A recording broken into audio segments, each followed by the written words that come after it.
"Mama, I need to save our family," shouted Ada, her voice breaking as she clutched the edge of the wooden table. The flickering flame of the oil lamp cast eerie shadows across the room, mirroring the turmoil within her. Outside, the river roared, swollen from the season's rains, as if echoing her desperation. Her mother sat quietly, her wrinkled hands trembling as she stirred a pot of herbal tea. "Riches come at a cost, my daughter," she said, her voice heavy with warning. "The river does not give without taking in return. Be careful what you offer to its depths." Ada turned away, her fists clenched. She had no choice. The debt collectors would come in the morning, demanding what her late father had owed. Her husband, Kelechi, was no help. His drinking and gambling had left them with nothing. Her gaze shifted to the crocodile tooth necklace hanging on the wall, a relic from her grandmother's time. It was said to hold the river's power, but only the truly desperate dared to use it. "Kelechi," she called, her voice cutting through the downpour. He stumbled out of a nearby shack, reeking of palm wine. "What now, woman?" he barked, his eyes bloodshot. Ada held his gaze, her mind racing. Could she really go through with this? As the crocodile's glowing eyes emerged from the river, a chilling thought took root in her heart. Sacrifices were necessary for survival, but was she prepared to pay the price? Ada was once a loving wife and devoted daughter, a woman known for her resilience and determination. Born in a small riverside village, she grew up watching her parents work tirelessly to provide for their family. Her father, a fisherman, spent long nights battling the river's unpredictable currents, while her mother sold handmade baskets in the market. Life was tough, but Ada's family was united by their unwavering love for one another. That unity began to crack when her father fell ill. With no savings and medical bills piling up, the family's modest existence spiraled into poverty. When Ada married Kelechi, her family had hoped he would provide some stability. But Kelechi was not the man they thought he was. Behind his charming smile and quick wit lay a man consumed by vices. Gambling debts and an addiction to palm wine had left the household in shambles. Kelechi's promises of a better life had long faded, replaced by anger and broken trust. The riverside village itself mirrored Ada's struggles. Once vibrant and full of life, it was now overshadowed by whispers of despair. Tales of the crocodiles that inhabited the river were woven into the fabric of the villagers' lives. They spoke of their unrelenting hunger, their connection to the spirits, and the legends of sacrifices that brought riches to the desperate. Ada had always dismissed such stories as mere folklore, but desperation has a way of shifting beliefs. The conflict at home became unbearable. Kelechi's drinking grew worse, and his temper flared unpredictably. When debt collectors arrived one morning, their loud threats echoed through the village, shaming the family further. Ada's heart sank as she watched her mother plead with them, her frail hands clasped together. It was at that moment Ada realized the weight of her family's survival rested squarely on her shoulders. She could no longer wait for a miracle or hope Kelechi would change. One evening, as Ada sat by the river, its waters reflecting the pale light of the moon, she remembered her grandmother's stories. The crocodile tooth necklace, handed down through generations, was said to hold the power to summon the river's creatures. But her grandmother had always warned, the river never takes without leaving a scar. Ada's fingers brushed against the necklace, now tucked safely in her pocket. She thought of her mother's exhausted face, the creditors' menacing voices, and Kelechi's drunken rage. The idea took hold in her mind. Perhaps the river's price was one she was finally willing to pay. As the wind howled through the trees and the river's currents whispered ancient secrets, Ada made her choice. This was no longer just about survival. It was about reclaiming control over her life, no matter the cost. Little did she know, the price she was about to pay would be far greater than she ever imagined. The night Ada first approached the river, she felt its strange pull. The crocodile tooth necklace seemed heavier around her neck, as though it were alive, pulsing with some unspoken power. She clutched it tightly, her heart pounding in her chest, her mind replaying the arguments with Kelechi and the threats of the debt collectors.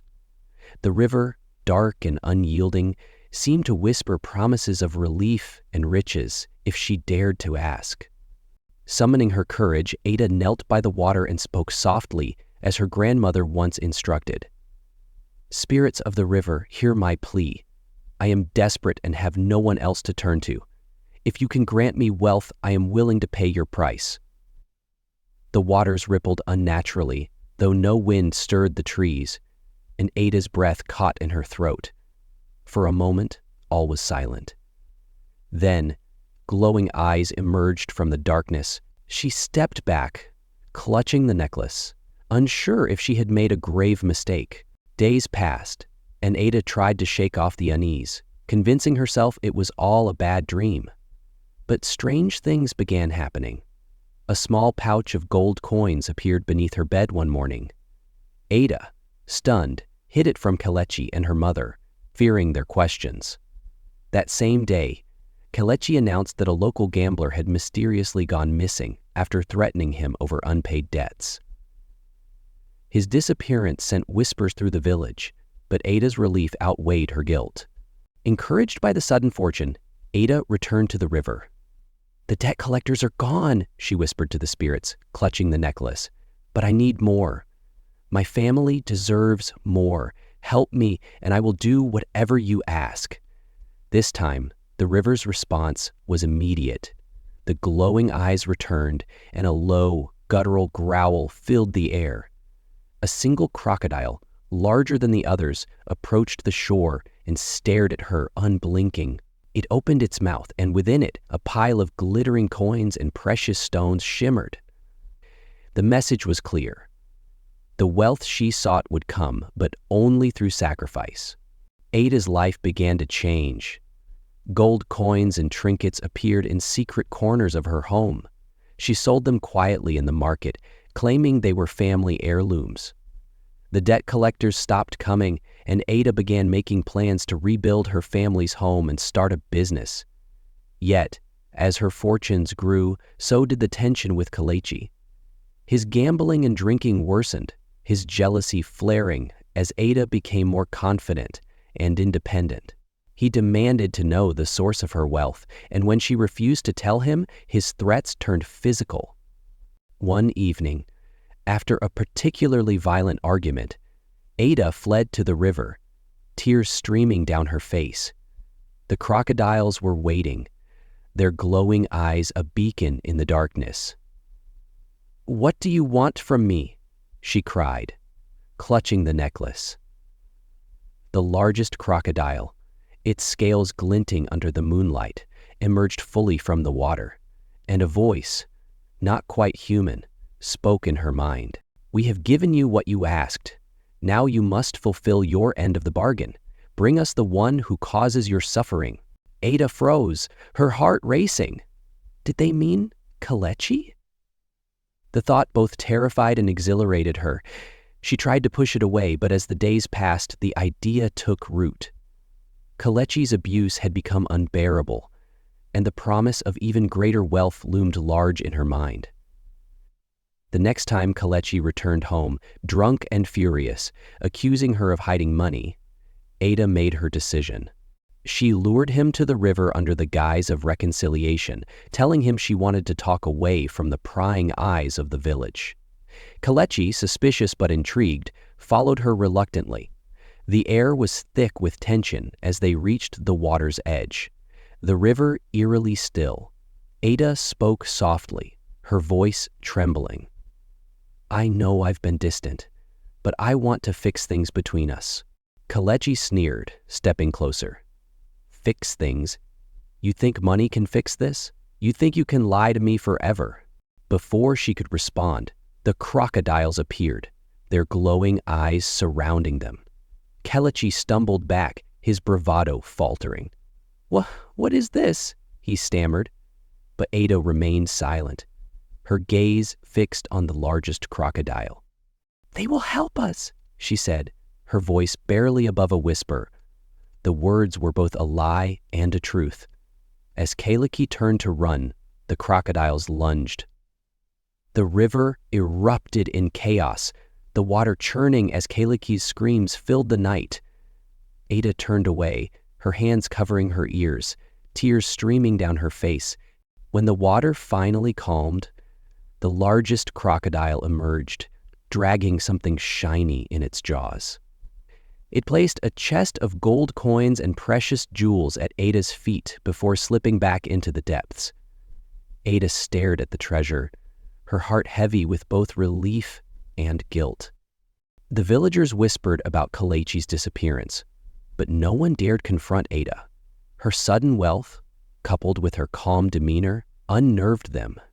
Yet Ada could not shake the feeling that the river's price was not fully paid. Strange things began happening in the village. Livestock vanished, and children claimed to see glowing eyes in the shadows. Ada herself was plagued by nightmares, the sound of Kalechi's screams haunting her every night. One night, Ada awoke to find the crocodile tooth necklace glowing faintly on her bedside table. A low growl echoed through the room, though there was no one else there.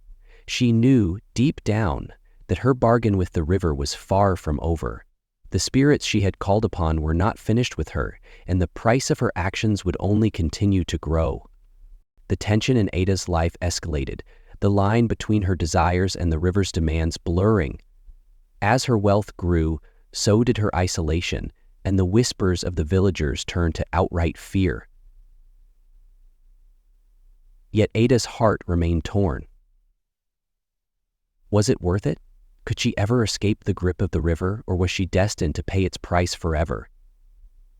The answers lay ahead, in the final confrontation with the spirits that now ruled her life. The night was eerily quiet as Ada sat alone in her newly built home, surrounded by the trappings of her newfound wealth. The once decaying walls had been replaced with polished wood, and lanterns lit every corner with a warm glow. But despite the riches that now filled her life, a chill hung in the air. The crocodile tooth necklace, now framed and displayed prominently in her living room, seemed to radiate a sinister energy. That evening, Ada's mother visited her. The old woman's eyes, once filled with pride at her daughter's success, now brimmed with concern. "My child, this wealth, it does not feel right. You are not the same Ada who sat by my side weaving baskets. What have you done?" Ada, avoiding her mother's gaze, busied herself with rearranging trinkets on the shelf. "Mama, I've worked hard. That's all you need to know," she said firmly, but her voice wavered. Once she was moving away, she turned her head to look for Ada.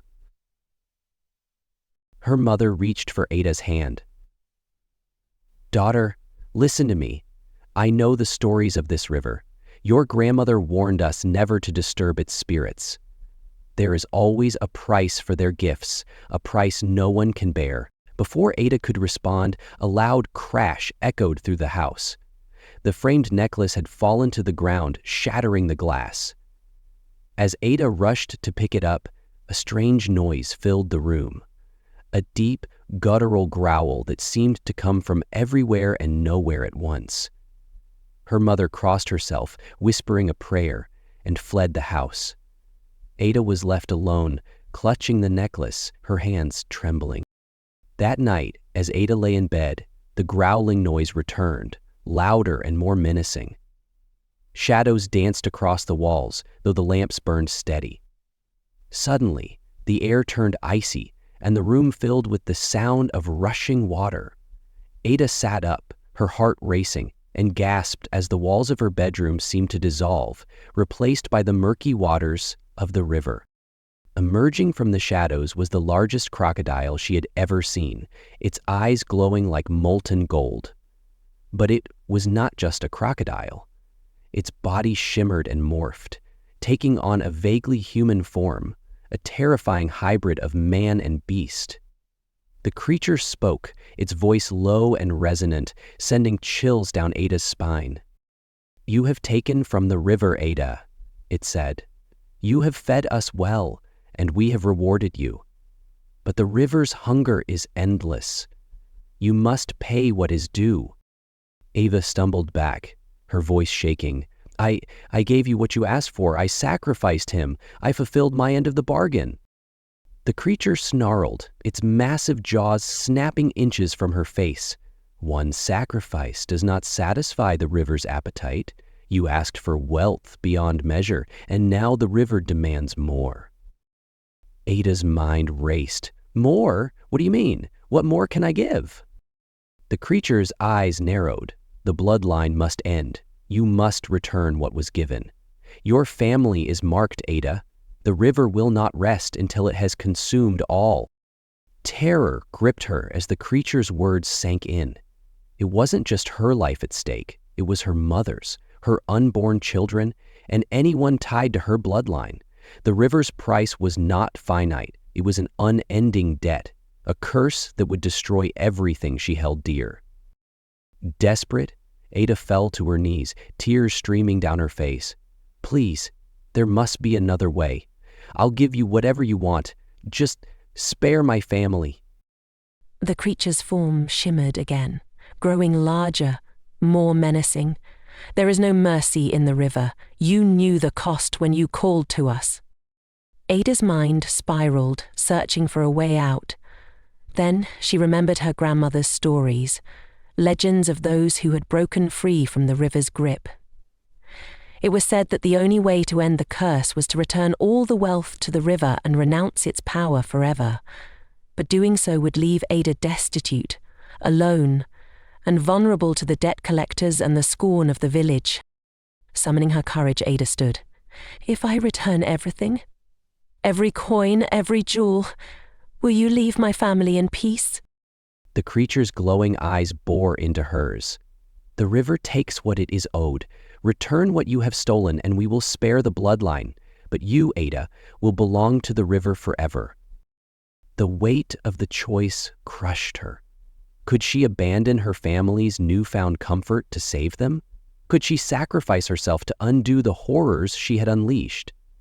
Her heart ached as she thought of her mother, who had suffered so much already, and of the innocent lives that would be destroyed if she didn't act.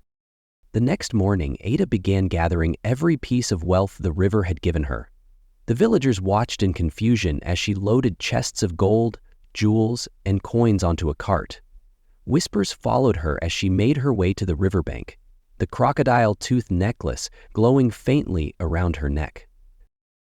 When she reached the river, she called out to the spirits once more. The waters churned violently, and the massive crocodile emerged, flanked by dozens of others.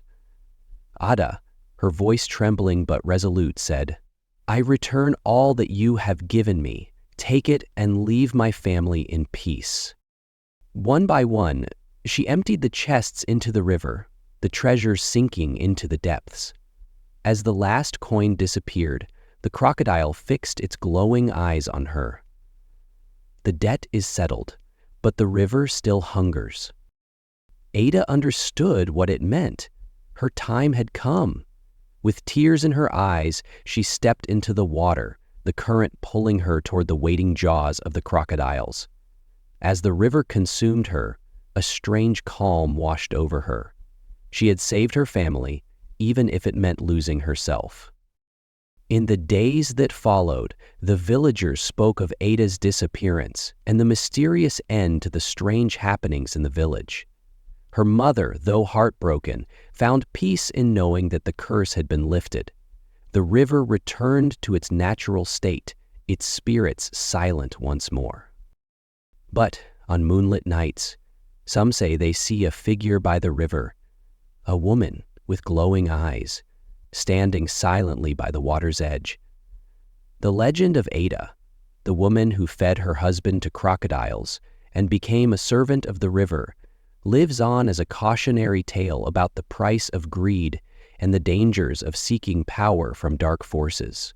The village awoke to an unusual calm after the stormy night when Ada's sacrifices had been returned to the river. The villagers, who had once whispered about her mysterious wealth and Kelechi's disappearance, now spoke of her courage. Though her fate remained a mystery, the unsettling events that had plagued the village stopped overnight. The livestock no longer disappeared, the river's waters ran clear, and the ominous whispers in the night faded away. Ada's mother, grieving her daughter's absence, found an unexpected solace. As she walked by the riverbank one evening, she noticed a faint glow under the water. It was Ada's crocodile tooth necklace, shining softly from beneath the surface. The sight filled her with both sorrow and pride. She understood what her daughter had done, and though the pain of her loss was immense, she prayed for her daughter's peace, believing her spirit now protected the village from the river's wrath. The wealth Ada had returned to the river was gone, but the villagers discovered small blessings in its place. Fishermen began catching larger hauls, the land grew more fertile, and prosperity returned to the village through hard work and harmony, not supernatural interference. The legend of Ada grew as a cautionary tale, reminding the villagers of the price of greed and the dangers of tampering with forces they did not understand. But Ada's story did not end there. On quiet nights, the villagers claimed to see her by the river, her silhouette faintly visible under the moonlight. She stood still, her head bowed as if in mourning, her figure blending with the mist that rose from the water. Some believed she had become a guardian of the river, watching over those who sought to disturb its spirits. Others whispered that she remained bound to the crocodiles, paying an eternal price for the wealth she once sought.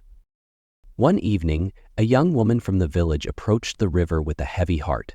She had heard the stories of Ada and came seeking guidance. Her family was drowning in debt, and desperation had driven her to consider making the same bargain Ada had made. Kneeling by the water, she whispered a plea, but before she could finish, a figure emerged from the mist. It was Ada, or what remained of her. Her glowing eyes reflected the moonlight, and her voice carried the weight of the river's currents. "Turn back, child," Ada said, her tone both commanding and compassionate. "The river gives nothing without taking more. Work with your hands, trust in your family, and let the spirits be. There is no salvation here." The young woman, trembling with fear and awe, heeded Ada's warning. She ran back to the village, spreading the tale of her encounter. Ada's legend grew stronger, not as a figure of wealth, but as a guardian who ensured no one else would make the mistakes she had. Meanwhile, deep within the river's depths, Ada remained. The crocodiles no longer menaced the village, their hunger satisfied by her eternal presence. Though she had saved her family and the villagers, she bore the burden of her choices in silence. Yet, even in her isolation, there was a quiet redemption. Ada had become a protector, ensuring that no one else would fall into the trap of greed and desperation. For her mother, the sight of the glowing necklace under the water became a source of both pain and peace. She would sit by the riverbank, speaking softly into the wind as though her daughter could hear her.